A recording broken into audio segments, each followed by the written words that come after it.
New York Times bestseller. Can Yes. Yes. you believe it? I can't even believe it. Amanda, good to see you again. It is so good to see you, my dear. It's so good to see you. And I am so glad that I get to have a little extra time with you today because I enjoyed our time together last time. Same here, same here. Well, as we were saying, We Never Die, Secrets of the Afterlife is now a New York Times bestseller. How do you feel? Oh my God. When I first got the call, I was like, I just immediately broke down in tears. I mean, I was staring in disbelief. I couldn't believe that this happened, to be honest with you. And I gotta be honest, it's like I still can't believe it. Like I kept asking my wife, I'm like, is this real? Is this real? Like, was I dreaming? Did that really happen? And she's like, no, it happens, it happens. And I'm like, oh my God. I'm so thankful to all of my followers on Facebook, across social media that went out, that fully supported me in the book. I mean, without them, it would have not been a bestseller. I mean, I got to be honest with you. I was not expecting what happened. I mean, I know that people pre-ordered the book and whatnot, and that was great. But what came afterwards was something that completely has changed my life. I mean, all of a sudden, I started getting, bombarded with messages where people were like, Matt, I went to two of my bookstores. It was sold out. I couldn't get it. I drove 30 minutes to a third store. They had one copy left. And then I'm thinking, well, wait a minute, what's going on? Everyone's writing in and saying this bookstore sold out, that bookstore sold out. Then my sister calls me up and she's like, hey, let's go get your book today. It wasn't available in the store. And I kind of started to freak out. I'm like, what's going on? And then next thing you know, the publisher was like, it's selling out. And I was like, oh my God. I thought they just didn't publish it, to be honest with you. I thought that they just like didn't have copies. I was like nervous. And then just, I guess, I mean, everybody just turned out, went to the stores, bought it, and here we are today. I think that's a true testament to what people are needing right now in their lives too, because I feel like your book offers closure and help in certain areas of people's life. And I think that's kind of what you set out to do is try and put people at ease in the grand scheme of things, right? Absolutely. I mean, the thing is that in order to have a New York Times bestseller, you also have to write a New York Times bestseller, right? And I think that right now, like you said, this is a book that everybody needed in their life right at this moment. Yeah. And it's actually funny because I joke that this book was not written by me. And I say that because when I wrote the book, it was during the pandemic. And everybody was writing in asking me questions like, Matt, my father just passed, he had COVID. Please tell me there's an afterlife. Matt, I never thought about heaven in the afterlife, but everyone's getting sick around me. Tell me, do we make it to the other side? Matt, I just lost my best friend of COVID. Please tell me, is there a way to communicate? I mean, all of these things were coming through, all of these messages. I mean, I was bombarded with hundreds of messages asking, what age are we on the other side? What do we do on the other side? Who are we with? I mean, people became so curious to know that there was more. So I started writing back to all of these messages and I said, you know what? What about the people who aren't messaging me that need to know about this as well? So I literally took all of those questions during the pandemic that everybody asked me, including really the push button questions too. Like, for example, what happens when someone takes their life? What happens when someone was a bad person? What if someone didn't believe in heaven? And that's how I wrote this book. It's a book based on all the questions that I've been asked over the last 2 years, from Wow. everyone that has lost a loved one. Wow. That's a huge responsibility, Matt. I mean, did you ever feel during this, it was so daunting? You're like, where do I even start or how do I do this? Because that's a huge undertaking. It is. It really is. But I got to tell you something. I knew I was nervous in the beginning to write this book. I'm going to be honest with you because I wasn't sure how it was going to go over. I mean, we all have different belief systems, but I said, you know what? After all that I've heard from the spirit world, after all that I've learned doing this work, I have to share it. I can't just keep it to myself. This has helped me. I live my life every day. I live a happy life knowing that my loved ones are there. I can't imagine what life would be like if I didn't know that they were here and with me. And I just want to give that same gift to other people. I want other people to realize, hey, my loved ones are with me too. And more importantly, that I can get in touch with them because knowing that you can sense and feel and connect with your loved ones is life changing. So, do you believe in coincidences or do you think that all of those moments are divine intervention? So I don't believe in coincidences. I don't. I don't I either. think that there is a such thing though as, divine manifestation and, divine timing. Absolutely. Because I think that there's so many signs around us that our loved ones are sending us, and it's just up to us to pay attention. And Yes. what's really cool is some of the ways that they get in touch with us. I can't tell you how many times that people get coincidences, but they're really a sign from a loved one in spirit. For example, a woman had wrote to me and she said, Matt, my father passed away. And ever since he passed away, she says, I keep seeing literally license plates, she says, with my dad's favorite numbers on them. Mm. And she's like, and it was just my dad's birthday. What is that? And I'm like, it's a sign. What do you mean? What is this? She goes, oh, I thought it was a coincidence. She's like, I saw a license plate with my dad's birthday on it. Then I saw another license plate that had the day that he died. Then I had a car that drove by me that was my dad's favorite car. It was an antique car. She's like, and it was a car that I had of his. It was literally the exact same car, year, make, model, color, everything. And I said, listen, these are not coincidences. Coincidences don't exist in my world, but there are ways that our loved ones try to reach us. Has there ever been, has there ever been someone that when you're having a reading for them, a loved one says something or does something where you just are like, really is that really what I'm supposed to let them know? I mean, like it's just kind of one of those things where you're like, okay, hopefully this makes sense to you because this is just like cuckoo bananas to Oh, me. listen, I have a policy where I say everything that the spirit world tells me, even if I don't agree with it or I don't want to say it, which is really tough sometimes because I feel like I'm living Jerry Springer.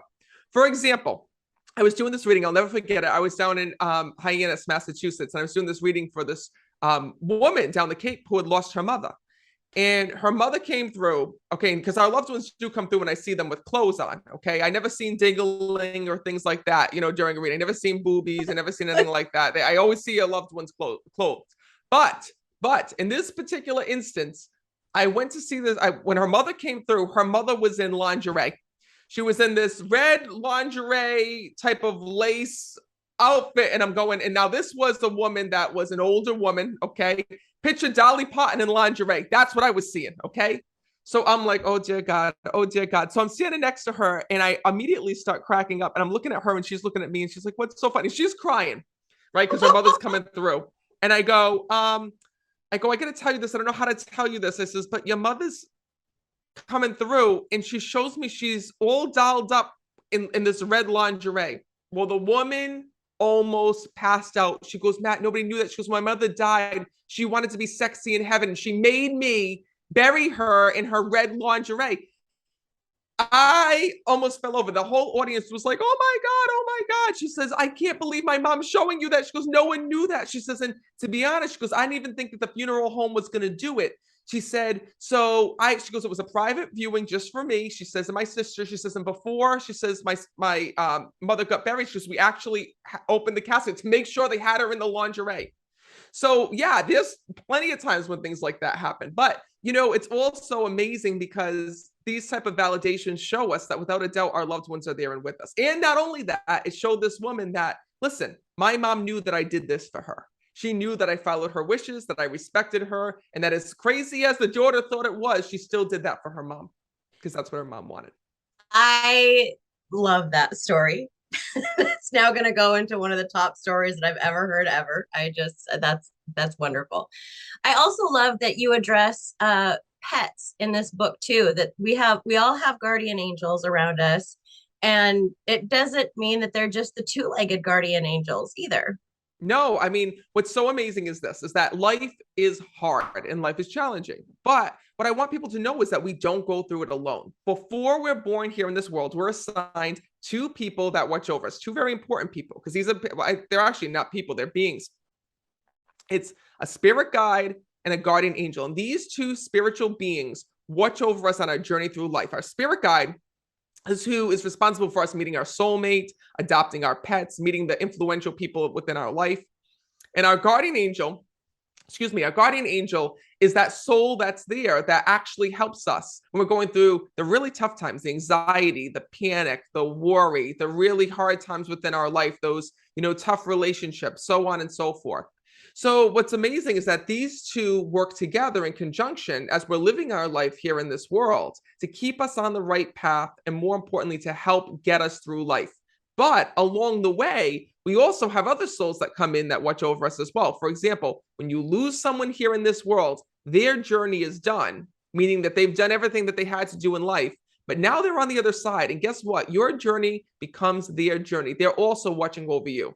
So sometimes, for example, people will say to me, well, Matt, I'm so upset because, my mom here in this world, all she wanted was to see me get married. All she wanted was me to meet my soulmate, to get married. And she saw me be in this abusive relationship and that abusive relationship. She saw me give up. She saw all these different things.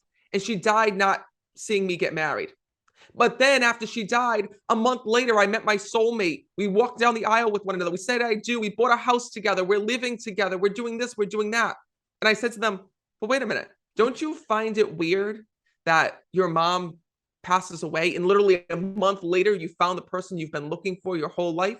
That's not a coincidence. Yeah. That is your mom in heaven working with you, because there's one thing I know.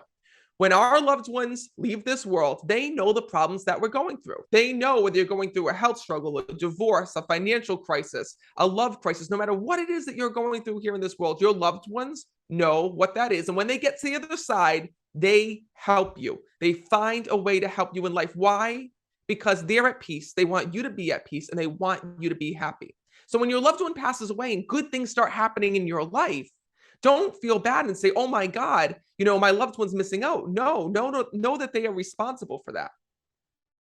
That's amazing. Yep, that's true. Oh man, shoot. Excuse me. You're getting I emotional completely, already. I know. I'm so sorry. I completely agree with that. Okay. I'm gonna pull it together here. Um, regrets, forgiveness, all that kind of stuff. I'm very fortunate that I know that if anyone in my circle were to pass away today, that they all know that I love them very much. I'm lucky that I don't have a relationship that's strained that needs to have some sort of apologetic come to Jesus moment. But I know that there are some people out there, a lot of people out there who have these moments where a loved one dies and there was stuff left unsaid. What do you tell them about that when they come to you thinking, I didn't get to tell them this. I didn't get to finish this thought process or something like that. Well, this happens way too often. And I can tell you that, there is a such thing as unfinished business. And, many times it's the person on the other side too that, realizes once they go through their life review and they transition on that they should have made amends with somebody here in this world.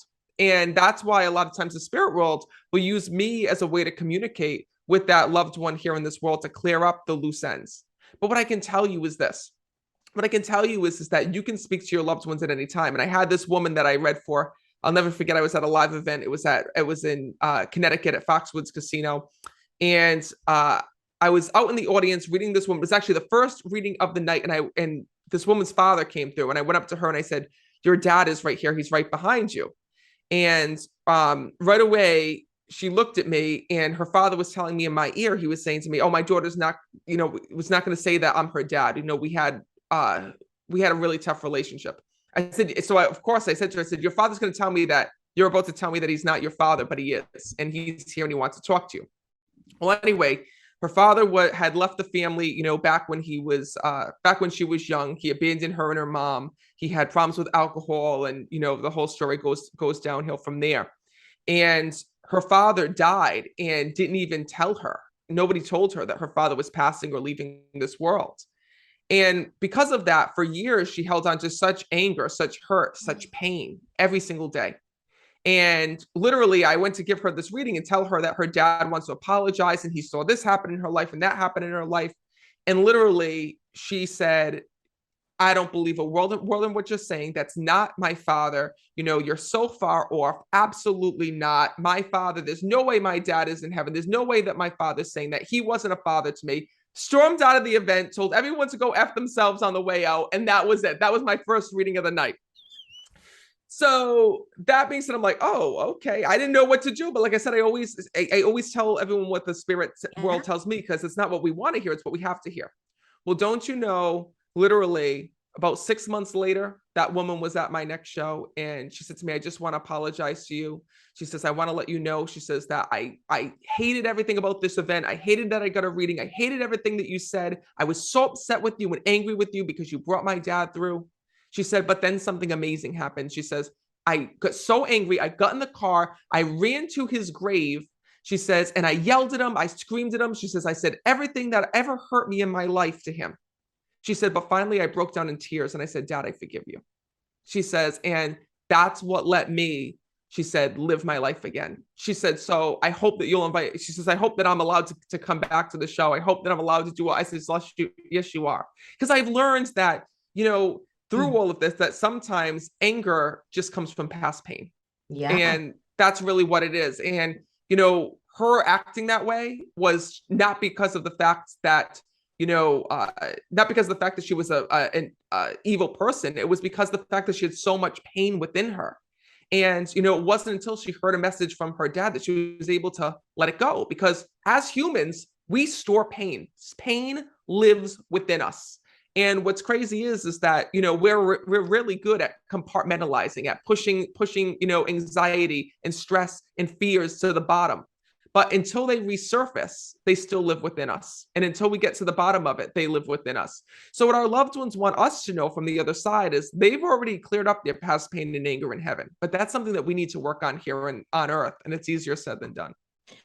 Wow. Well, I mean, if people can get their hands on your book, Mr. New York Times bestseller, I like the sound of that.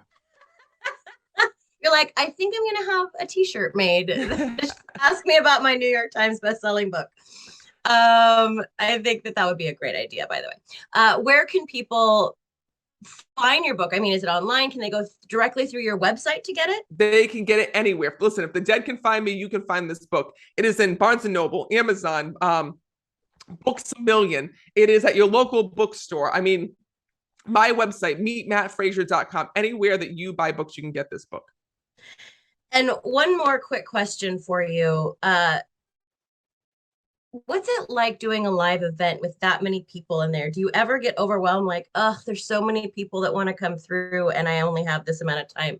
How do you feel stepping onto that stage? Absolutely. I mean, my main goal is to reach as many people as possible. So the minute that I walk out there, it's literally soul after soul after soul after soul. I feel like I'm running around like, how like the UPS driver is running from house to house trying to get as many packages out as possible. That's what I feel like I'm doing with the other side. It's about getting all those messages through. And at the end of the day, it's amazing because, I at the end of the day, I know it's a good event when I'm taking Advil, when I got the ice pack on my head, when I'm completely drained. It looks like I ran a marathon, but really what I was doing was, delivering all these messages from spirit. And, that's just my job. I feel like I'm the postal worker in heaven, just getting these messages from the other side to all of us here on earth. Well, God bless you. I'm so proud of you. Thank you so much for everything. And I really, truly hope that we get to chat again one day because you're lovely. Thank you. Thank you so much, Amanda. Thank you, Matt. You take care of yourself. You too. All right. Bye, honey.